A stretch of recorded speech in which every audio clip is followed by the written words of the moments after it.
You're listening to the Daily Nugget, dnugget.com, for February 19th. It is Food Monday, and Janelle, we're still mourning the loss of your favorite Super Bowl football team. Oh. You know that one? Yeah. So this might make you feel better.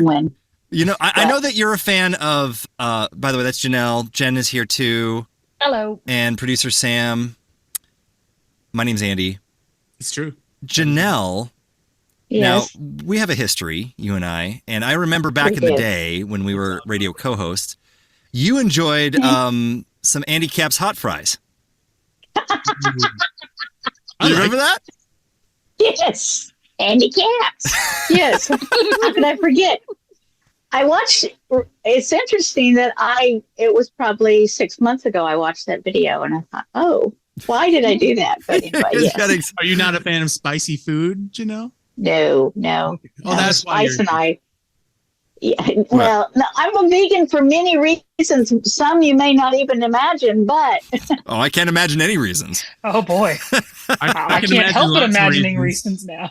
None of them good.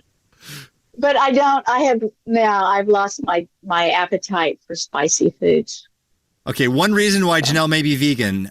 What kind of blackmail does PETA have on you? That they're threatening to release. I am not a catch release kind of girl. I just like if vermin comes into my territory, they're gone. They're dead. Like, sorry. I mean, at that point, you're killing for sport. Oh well, whatever you want to call it. I mean, if they're bold enough to step onto my property, I'm going to say, you're done here, sir. I'm sorry, and I know God created all the animals. I just don't have a tolerance for a lot of them. Janelle, I know you live in rural Oklahoma, but I really feel like you sitting on your rocking chair on your front porch stroking a shotgun is just a little too on point. Come on. No. Come on over here. No, I'm not that extreme. We're going to play a game of red light, green light. It's like Squid Game for mice. I have a pretty good aim, though. I mean, I am licensed to have one of those things. One of those things. Mice? One of those things. Weaponry. All right, so this is Food Monday. Back to the hot fries. We're not. Yeah. This is how we got from hot fries to where we're going. I know, right? So, in the same vein as hot fries, Flamin' Hot Doritos and Cheetos are kind of a thing now. Mm-hmm. Have you had them, Janelle? I haven't. I've not. No. I have. They give me hot Cheetos are actually pretty hot. They are. And they don't taste great. Yeah, well, and they're not even as good. Takis are hotter, and they taste better. So if you're gonna do hot snack, do Takis. Mm-hmm. But Takis are no joke. They are. I like how Janelle's like, okay, she's going to. Next time she's not going to. She's going to the I know what to avoid. She's going to go to the grocery and just look at them and say, yep, those are hot. Well, it's interesting that you bring up Takis because I first saw them in Africa. They did not exist in America yet. That is kind of funny because aren't those they were a Mexican thing, right? I don't know, but you saw Takis all over the place. And the fact that was all you could buy for some places. But yeah, do you remember the Takis, Andy? Oh, I remember I don't remember them in Africa. Oh, okay. Well, did you have some while you were there? I did not, but I did fall in love with the plantains while I was. It appears that Takis were invented in Mexico in 1999. Okay. 1999. Well, they've been around that long. They were introduced in the United States in 2006. Yeah, that checks out. Why the delay?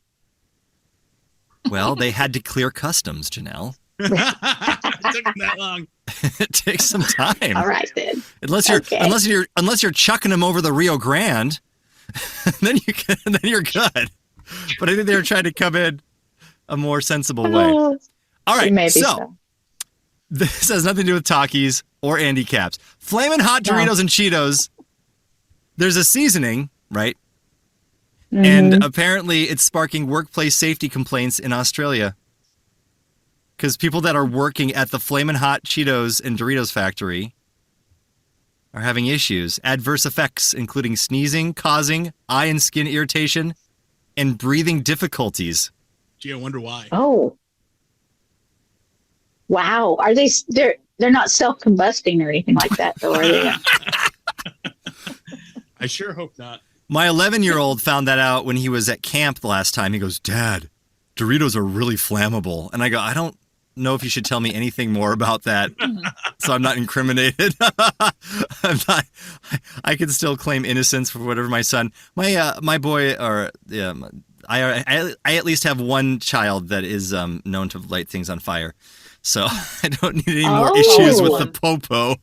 Also public record now. Exactly. I think it's been expunged, so we're good.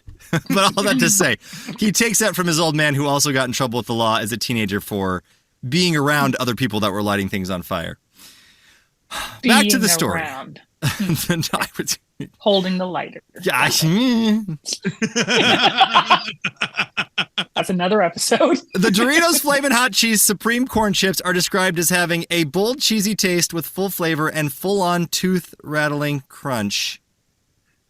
And they said the ingredient as they make them, the seasoning machine used for the hot product every couple of weeks, the ingredient disperses across the production area. Oh, it's powder, so it checks out. You imagine inhaling that? It reminds me of... No. You remember, this was years ago. You remember that lawsuit for the people that worked at the popcorn factory? No. You don't remember that? No. So Instant Popcorn, there were people that worked at the factory, and they developed what was called popcorn lung. Oh. Popcorn lung. I remember that part. Lung? I've got the popcorn lung pop. Although this one, okay, so one day. I found it. Okay, so I didn't find that one, but I found this article talking about how this guy, his name is Wayne Watson, not that one, not the Christian artist Wayne Watson. I was about to say, isn't that like no? artist? So he ate two bags of microwave popcorn every day for 10 years. So that's what? 36,000 bags? Am I doing the math right? Dude, he must have been regular with all that fiber. He was diagnosed with respiratory problems 10 years later after inhaling the smell of the artificial butter. It has a weird smell if you're microwaving it, right? It has delicious taste. They do. So the guy sues the popcorn company, and the jury finds the popcorn company 80% at fault. And the other 20% goes to the grocery stores that he bought them from. What? Wait a minute. I guess they're like the drug dealers in this. It. Right. They're the drug dealers in this situation. What about the fact that he's been huffing it for how many years? Every 10 day? years. 2 times a day for 10 years. He's sitting over the steaming bag huffing it, and he's blaming somebody else. Hot air. That's all he ate? Is this the first example of vaping? Now, vaping butter. I mean, that can catch on. That's butter in your lungs. He was awarded $7 million. Wow. Wow. He was starting eating popcorn. Lawyers from the supermarket chain that was sued as well said that his attorneys might have well warned that there are aliens popping out of bags because there's just as much support for that. How do these people get away with it? I can't even. Yeah, you gotta wonder. Yeah. How do they get away with it? Well, it was a jury, so it was his peers, and they probably thought, give it to him. He looks okay. They probably decided, wait a minute, I've had a bag of popcorn before, and it always smells a little weird. It's a little suspect. Like, should I be inhaling this?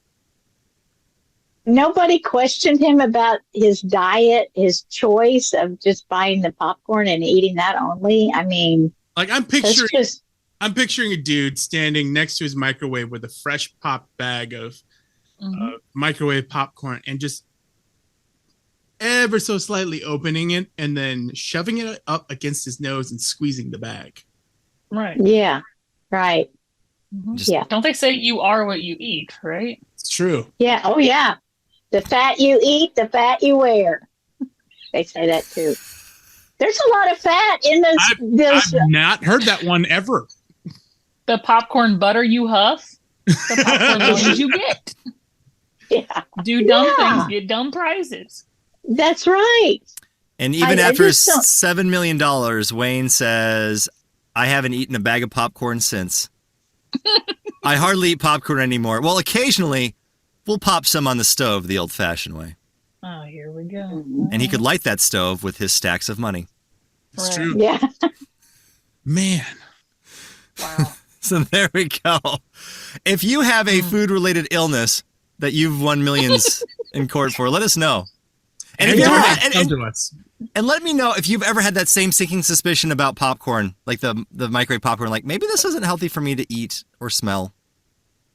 I don't really have a lot of questions about artificial things because I live on Diet Mountain Dew. It's true. That yellow number 5, that's going to do things. But popcorn, but Dietacil, as it's called, I think. It sounds like a pharmacy commercial. Dietacil. Now I'm hungry for popcorn. There's Just people saying. running around looking all good looking and enjoying life. Yes. You're like, sitting in a bathtub looking out at the sky. Because of Dietacil, I can ride a horse again. And then scroll all the side effects. Side effects may include popcorn lung.